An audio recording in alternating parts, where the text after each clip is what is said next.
Pronto. Bravo, Vivi. Tá, então agora vamos. Grandes pasos tecnológicos, Vivi. Eu quero ver uma coisa aqui, se eu consigo fazer. Não. Aonde que é o modo apresentação, gente? Ah, eu tenho que puxar Na aqui. tacinha, na tacinha. É que Ai, aqui assim eu coloquei muito lá em cima. Ah, Embaixo donde dice o que queremos ser. Ahí. embaixo aqui. Ah, tá. Então deixa eu botar para cima de novo. Tem em cima e tem embaixo. Já achei. Eso. Tá assim. beleza. Tá, e agora eu posso começar isso? Sí, solo que estás en la diapositiva 10, en la... Ainda, Tá, então Mas deixa eu... ainda não está, né? ainda não está tá. no modo apresentação. Ainda tem que clicar na tacinha. Tá, deixa eu vir aqui na primeira. Perfecto. Isso. Isso, beleza. Aí, Clica. Cliquei. Não, Não foi? No. não. Vai de novo. Então, pega lá em cima ela. Lá em cima também. Lá em cima. Então eu vou ter que fechar de novo aqui, porque ficou grande a tela para mim. Mas ela Ah, tá. deja entra de compartir, embaixo. después a compartilhar la tela. Y ahí va, yo acho que va a aparecer como modo presentación. Uhum. Sim. Jesus Cristo, me salve. Vai dar certo.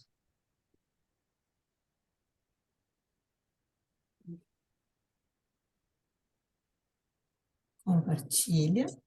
Vamos lá de novo. Eso. Va de nuevo. Compartilhar.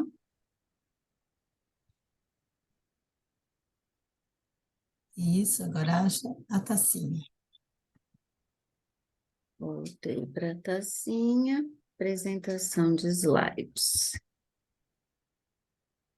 Abriu? Não. No. Clicou Tem, mesmo nela? tem em cima e tem embaixo, Vivi. Às vezes um não funciona, o outro funciona. Lá em cima, na esquerda. Espera aí. Bem em cima. Outra tacinha.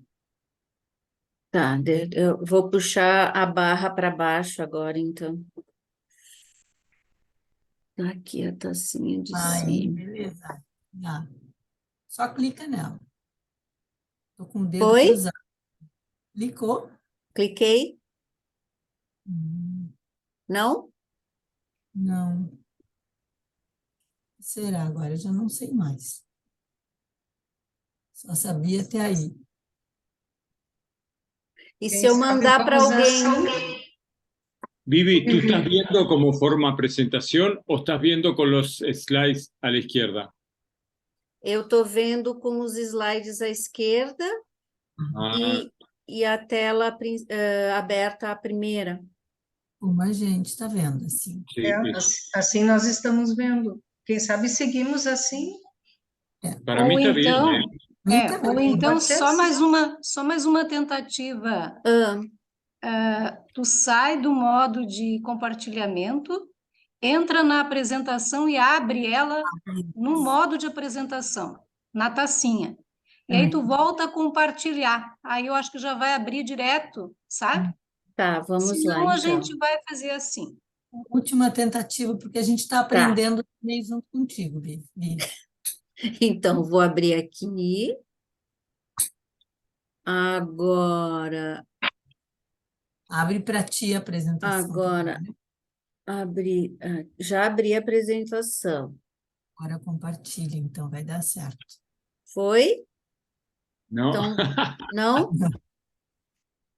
Tá bom, vamos seguir assim, tá bem bom. Tá, então, peraí. Então, vocês estão vendo a... Tá ótimo, Vivi, dá para ver bem. Tá Sí, bom, buen sim. tamaño. Eu vou tentar aqui modo apresentação. Estão vendo? Sim, O que que abriu aí? a mesma coisa, continua igual. Continua igual? Oh, Jesus, então eu vou voltar para lá mesmo. Tá. Eu vou passar a vocês para o lado esquerdo, que fica em cima da tela, aqui assim. Foi. Então, gente, passou? Passou. Tá passando. Tá, vai assim, tá? Então, a Beleza. nossa palestra, Fé e Dúvida na Verdade ou Distorção. Tô ouvindo um barulhinho, não sei se é alguém.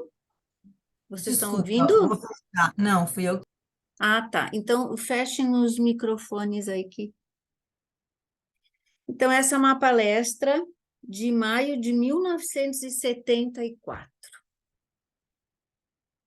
Então, essa palestra, ela nos fala sobre a fé que é falsa e verdadeira e a dúvida que é falsa e verdadeira e que é um requisito importante para esse momento que a gente está do nosso caminho, aonde a gente já olhou muitas questões e aonde a gente já consegue identificar a nossa negatividade. Então, para que a gente consiga ir além, nós precisamos, então, compreender esses verdadeiros conceitos.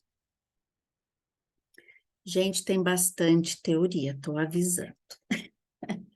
Então, numa determinada fase do caminho, depois que a gente já investiu esforço, tempo e energia, seguindo o movimento espiral interior, nós vamos descobrindo o que nos atrapalha.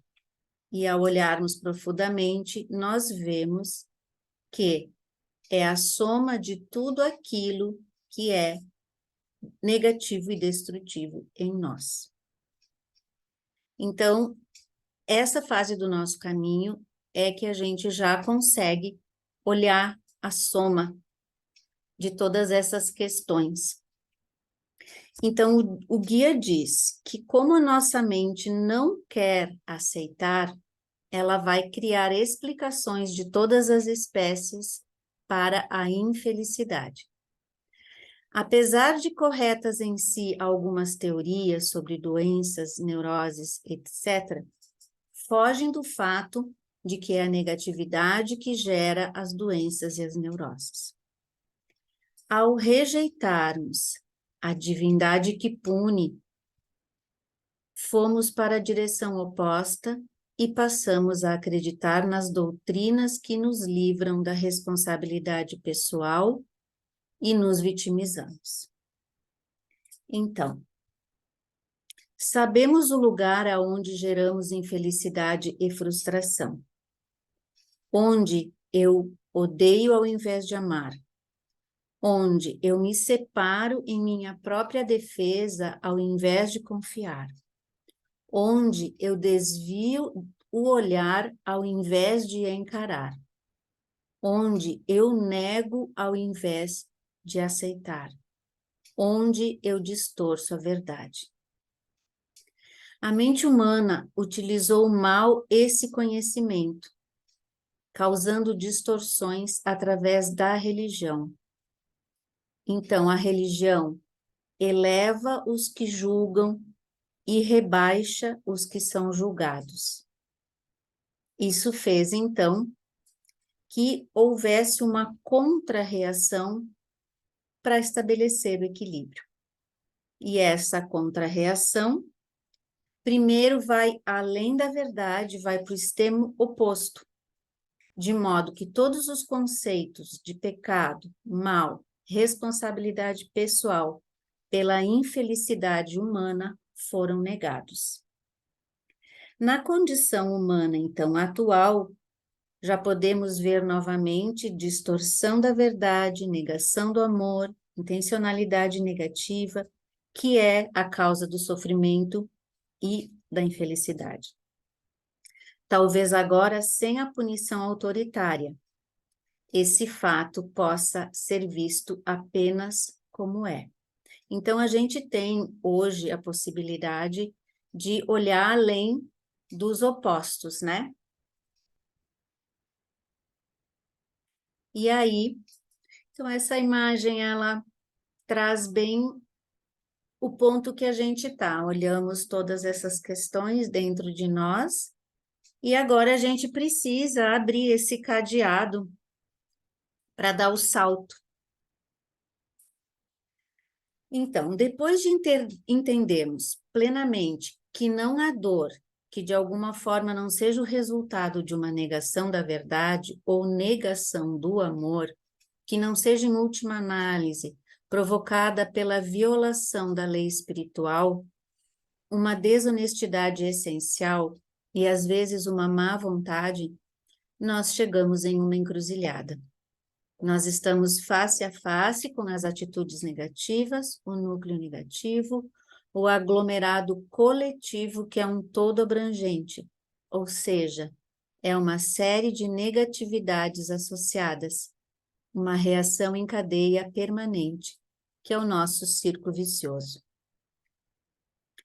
Começamos aqui no caminho descobrindo os nossos problemas, ou seja, as manifestações, os resultados desse núcleo interior negativo. E ao invés de irmos além das manifestações superficiais, a situação problemática da vida, nós nos descobrimos engatados em uma parede de cobertura protetora, com as atitudes, intenções, sentimentos, pensamentos e ações do eu inferior. O guia diz que não é suficiente nós vermos isto. Depois que vocês tiverem chegado a este ponto e entenderem plenamente o núcleo negativo, vem uma segunda fase. Então, todos nós já passamos ou estamos passando pela experiência de ver e ter consciência da negatividade, de assumir a responsabilidade sobre ela e deixar de protegê-la no exterior e nos livrarmos do auto-engano, encarando a verdade negativa interior. Mas o guia diz, no entanto, sentem-se estranhamente incapazes, por assim dizer, de realmente querer renunciar a ela. Então, não queremos renunciar à negatividade. Todos os que trilham o caminho espiritual para a unidade em algum momento se deparam com essa fase. Por medo de não querer ver ou por medo de não querer renunciar ao que distorce o amor e a verdade, acabam inevitavelmente não querendo ver a situação na sua totalidade. É possível que uma parte de vocês diga: sei que não posso mudar, sei que não quero mudar. Assim, por que eu deveria querer enxergar? Prefiro continuar me iludindo. Essa é uma obstrução muito comum de acontecer. É muito importante não permitir que ela impeça a caminhada de vocês. Ao admitirmos as resistências, questionamos os equívocos, trabalhamos esses equívocos, meditamos, assumimos compromisso em relação a uma nova maneira de ser. Pedimos a graça interior de Deus para ajudar a mudá-los. Então, aqui a gente se depara com todas as o nosso círculo vicioso, né, que nos impede, que nós queremos mudar, mas tem uma parte que ainda não quer. Então, aqui, tudo aquilo que a gente tem de negatividade. Sempre que acontecem mudanças e renovação, trazendo experiência nova, alegre e rica, é preciso que tenham ocorrido certos processos internos. E é importante que tenhamos mais consciência deles, para nós mesmos e para ajudar os outros que ainda não passaram por esse processo. Essa palestra tem como objetivo ajudar aqueles que já têm pleno reconhecimento do núcleo negativo, que gera a infelicidade, a culpa e a destruição, mas que não conseguem encontrar uma saída. Então, eu não sei vocês, mas é o ponto onde eu estou. Quero, parece que está colado, não consigo largar minha negatividade. O guia aqui faz uma promessa de que posse das ferramentas que serão dadas e que teremos o privilégio de usar, não existe obstáculo que não possa ser superado. Para aqueles que chegaram a essa encruzilhada, e esse específico ou obstáculo do caminho, né, a esse específico obstáculo do caminho, que cada um de vocês pode ter identificado no início, né? Nós precisamos compreender os conceitos verdadeiros e falsos de fé e dúvida, sobre a dualidade que pode distorcer a fé e também a dúvida. E, se bem entendido, pode tornar o próximo passo mais fácil. Então, segundo o guia, para que a gente consiga, né, passar por esses obstáculos, a gente vai ter que olhar como é que a gente vê, né, a fé e a dúvida dentro de nós. A mudança não pode ocorrer antes de vermos inteiramente a verdade desagradável, vista, aceita e tratada. Ter pressa em mudar sem passar por isso é uma indicação de não querer sentir a dor da culpa, de não querer aceitar as consequências de serem negativos e destrutivos. Não existe atalho. O tópico desta palestra só se aplica a uma conjuntura bem específica.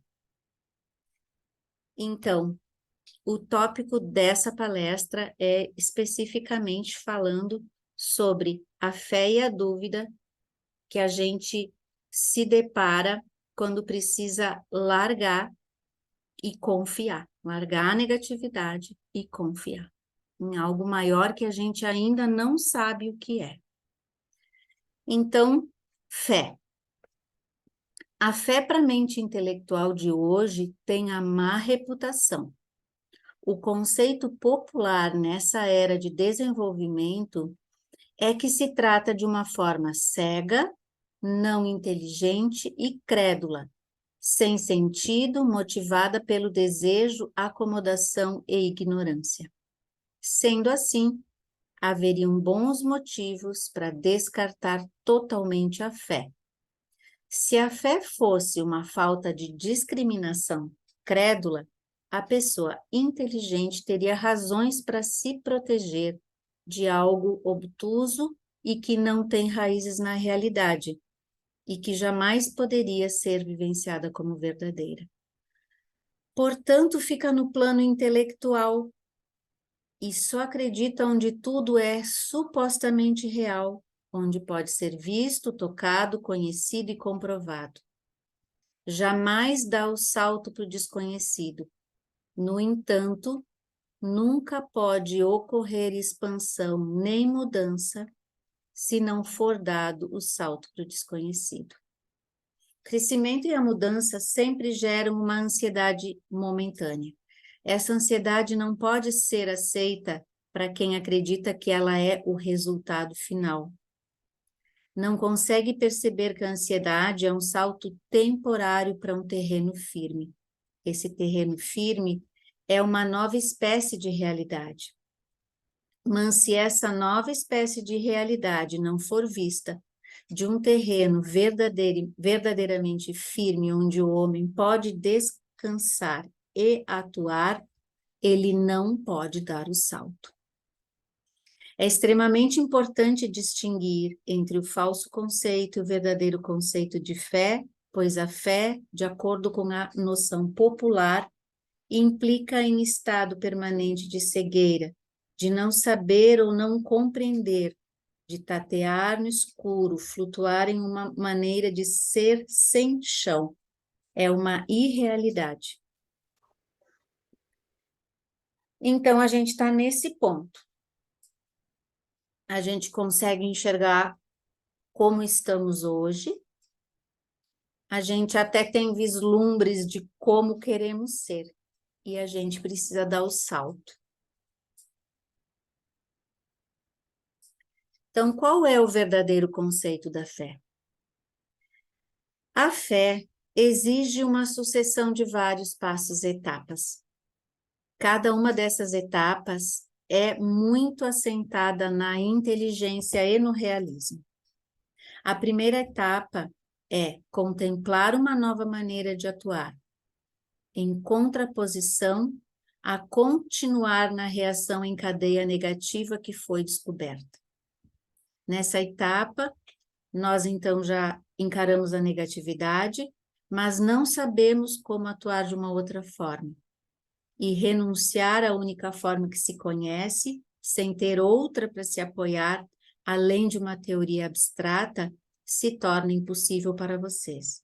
É preciso, então, ter uma percepção clara das etapas que vão percorrer para adquirir uma nova e melhor forma de atuar, e uma realidade nova e melhor, indo além dos estreitos limites do presente restrito.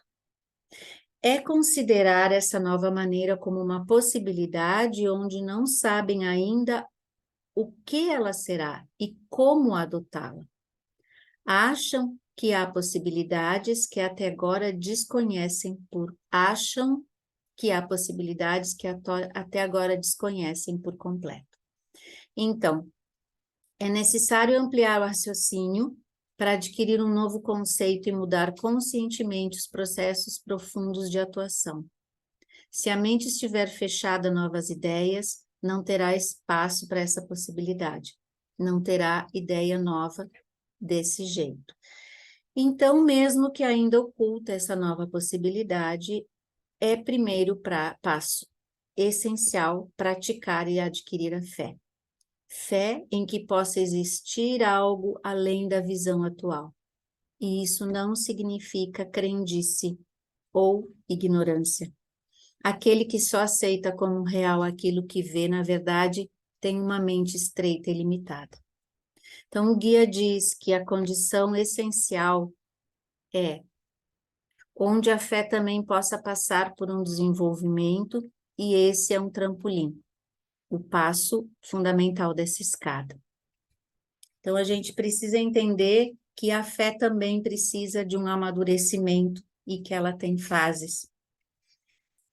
Reconheço que a maneira antiga de atuar é destrutiva, negativa, indesejável para mim e para os outros, que é o que eu trouxe no início, né? Mas ainda não sei outra maneira e se existir, como seria. Não sinto essa nova realidade, mas talvez exista essa outra maneira. Talvez eu seja de fato uma expressão de uma realidade divina que habita em meu íntimo, mesmo que eu ainda não me sinta como uma realidade divina. Se essa possibilidade existir, ela também tem a sabedoria de me transmitir como eu posso encontrar uma maneira diferente e melhor de atuar em uma determinada área. Vou ficar receptivo a isso como uma possibilidade. Então, esta é uma meditação, né? Uma abordagem honesta, que simplesmente abre o espaço para alternativas que ainda não vivenciamos, né? Essa é a atitude essencial de todo cientista.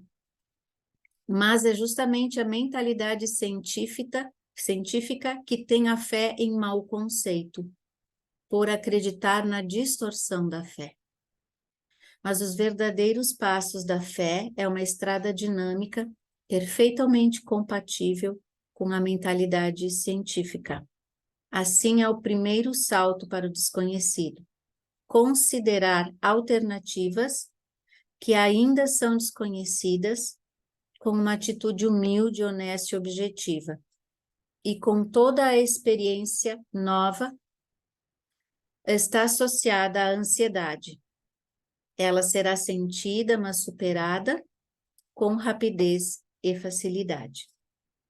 Então, ao invés de fazer isso com sinceridade e paciência, pela revelação interior, vão poder atuar de uma forma totalmente nova, onde não há conflito entre a segurança e a autoestima, no sentido falso, de ser negativo e odiar.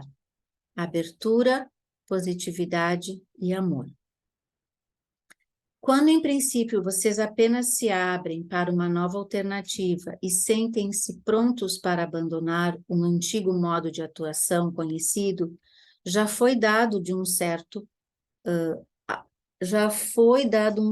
salto, pois mesmo não sendo definitivo, já soltaram o solo pretensamente firme da antiga segurança, que parecia ser a única forma até então. Então, só o fato da gente aceitar que existe uma nova alternativa já é o início desse salto. Na segunda etapa, vocês então se abrem para o terreno divino dentro de vocês, para que ele possa fornecer o conhecimento que o intelecto ainda não consegue encontrar, permitindo que o eu divino forneça a resposta. Ao fazer com sinceridade, terão vislumbres ocasionais desse eu divino, como ele é, o que sente, como atua. Será um processo onde muitas e muitas vezes serão puxados para as pseudo-soluções negativas, pseudo-segurança, e precisarão encontrar o caminho às apalpadelas para se apropriarem dessa realidade que vocês vislumbram e assim poder dar um passo ainda maior de coragem e honestidade. Na terceira etapa, vocês se entregam totalmente à realidade maior do universo, a entrega a um ser maior que é verdadeiramente vocês, no melhor sentido. Nessa etapa, nós já sentimos algo novo, mas ainda não conseguimos nos manter nele, pois ainda não é o nosso terreno definitivo. Nós vamos largando as formas antigas do ego, sentir segurança, as pseudo-soluções. Entregar-se à realidade divina parecerá uma renúncia à própria identidade, que é a forma mais dependente e fraca de todas as formas imagináveis de existir. Isso aqui eu achei, me pegou assim. Então, entregar-se à realidade divina parecerá uma renúncia à própria identidade. E a nossa identidade, que a gente não quer largar, é a forma mais dependente e fraca de todas as formas imagináveis de existir. O guia nos questiona e, ao mesmo tempo, afirma que no caminho vamos percebendo o quanto nós somos dependentes de outros seres humanos tão atrapalhados e ignorantes quanto nós. E que essa entrega divina fará que tomemos consciência da nossa identidade real. Então, aqui o guia diz, né? Poxa, se vocês são dependentes de pessoas que são mais ignorantes ou tão quanto vocês, e não querem se entregar à vida divina, precisam pensar mais sobre isso, né? E eu me dei conta, assim, gente, é verdade, a gente se torna dependente de pessoas que são muitas vezes mais inseguras que nós, né? E não quer confiar no nosso eu interno, né? Então, aqui a gente está na escada, tentando, né, ir para algo que a gente vislumbra, mas que a gente ainda não consegue ver, né? Então, estamos nós aqui nessa escadinha, subindo. Então, o impedimento a essa entrega se dá pela vaidade, pela vontade do ego de promover o eu, e não abrir mão da vantagem imediata a favor da verdade do amor. O que os outros vão pensar vem antes, e assim não é dado o salto da fé. O salto para o desconhecido precisa ser dado em nome da verdade do amor, em nome da vontade de Deus. Todos os seus atos, todas as direções, todos os objetivos, os levará a uma realidade tão ampliada que desafia a nossa imaginação. Nos acostumamos a viver com conflitos e, apesar de nos dilacerar, não sabemos como é viver sem. Vocês precisam saber que esses conflitos extraem, sugam a sua força vital. Ao se entregarem ao eu divino, vocês chegarão ao próximo passo. Então, no quarto passo, a fé se transforma em realidade vivenciada, em que já é um fato provado, fortemente enraizado em vocês e que ninguém pode tirar. O que vocês obtiveram passa a ser uma realidade. Sabem que é mais real do que qualquer coisa que já possam ter experimentado ou conhecido. Mas, se perderem algum tempo esse bom estado e voltarem no movimento espiral, nos resíduos da negatividade, nessa etapa, vocês sempre sabem o que é o real e o que é falso. Não há mais confusão, pois já conhecem a verdade de Deus. É uma realidade que desafia a estreita, pequena mente e, portanto, não é uma receita de bolo ou ingrediente que cabe num tubo de ensaio. Aqui não há mais dúvida da realidade do universo interior que conquistaram como um terreno próprio, resultado da sistemática entrega a ele. As provas e as experiências são reais, e elas amarram todas as pontas soltas de uma maneira que a imaginação jamais poderia fazer. O guia diz: deem o salto em nome da verdade e do amor, do seu eu Deus interior. A dúvida no sentido verdadeiro e construtivo existe naturalmente. Se vivessem sem dúvida, seriam crédulos na versão errada e distorcida da fé. A falta de dúvida certa contém aspectos negativos, contém desejos do pequeno eu. Não quer lidar e aceitar os aspectos desagradáveis do eu, dos outros ou da vida em geral, que decorre da acomodação, pois deseja evitar a responsabilidade da tomada de decisão pelas escolhas e pela autonomia. Então, a pessoa que duvida da maneira errada gera uma enorme divisão. Aqui é importante compreendermos não apenas do que a pessoa duvida, mas como a pessoa duvida e por que ela duvida. Então, aqui são dicas, né, para a gente, quando está nesse ponto, olhar mais do que eu duvido, como e por quê. Então, quais são os motivos reais da dúvida? Nessa atitude, vocês alegam que duvidam de tal coisa, mas na realidade querem dizer que vocês sabem que tal coisa não existe. Essa afirmação de ser impossível é desonesta, porque vocês tomam as suas percepções atuais e muito limitadas como uma realidade. Esta afirmação contém outra desonestidade, que é o interesse oculto em tal crença. Ela é tão carregada de desejos como é a forma errada da fé. Esse interesse pessoal tem muitas razões. Por exemplo, o medo de um dia ter que encarar aquilo que a personalidade procura freneticamente evitar agora.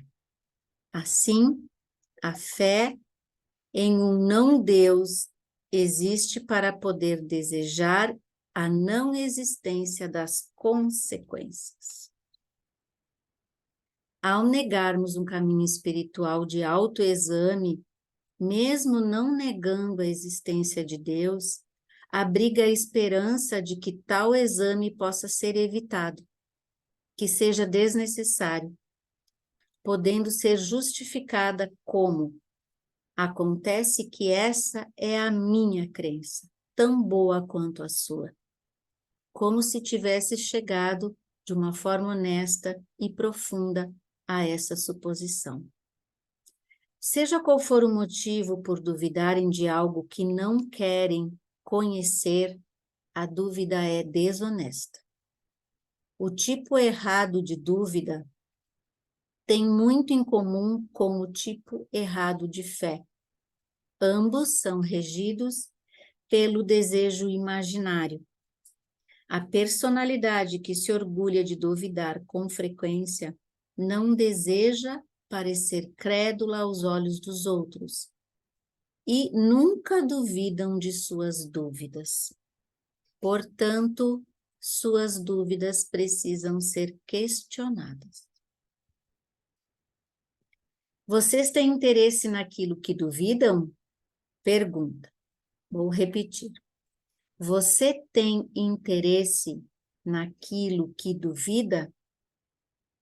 Quais são as verdadeiras razões das suas dúvidas? Em que considerações reais vocês baseiam honestamente essas dúvidas?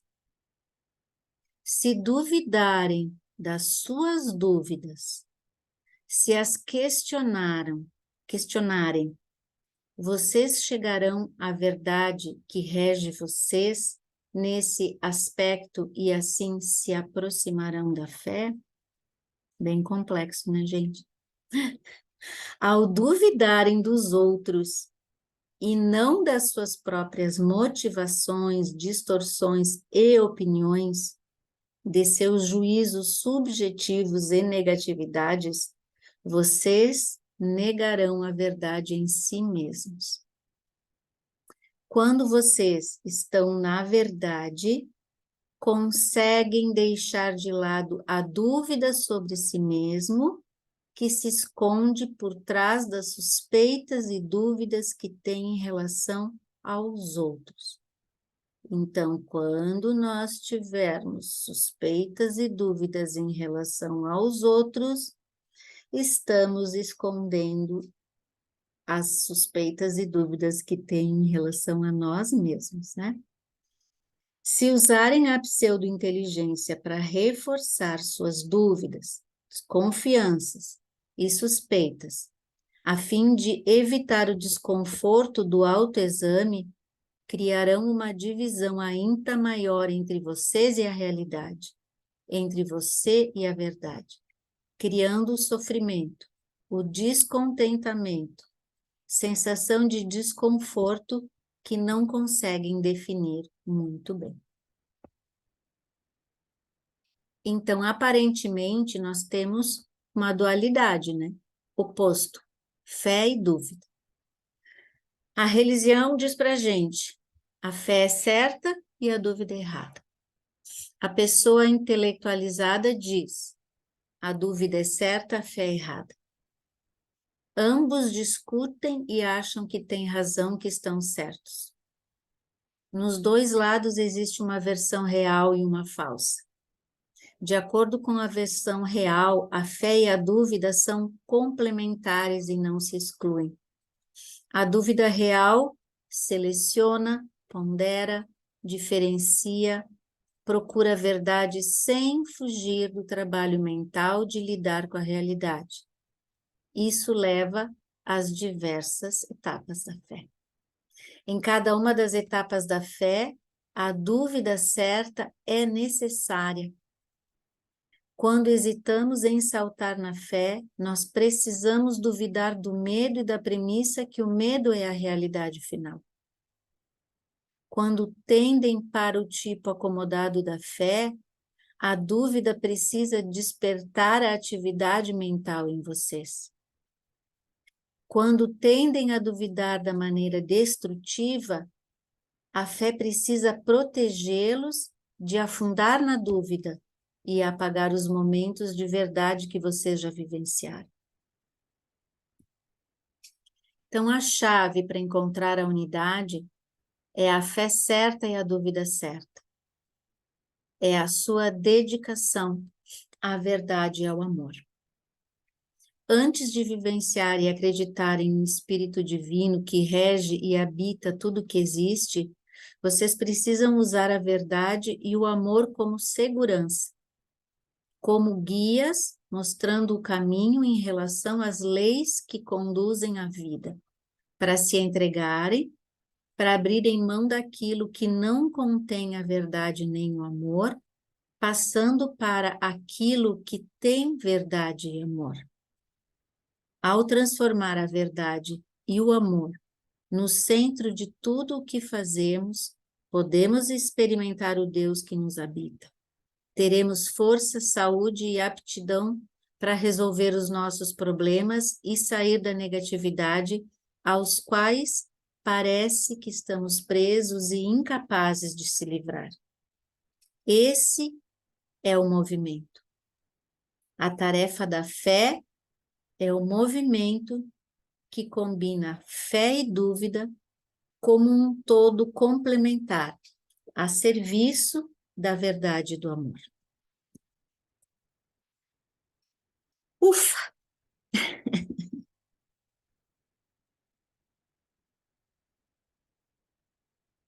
Gente, onde é que eu paro aqui? Stop. Isso.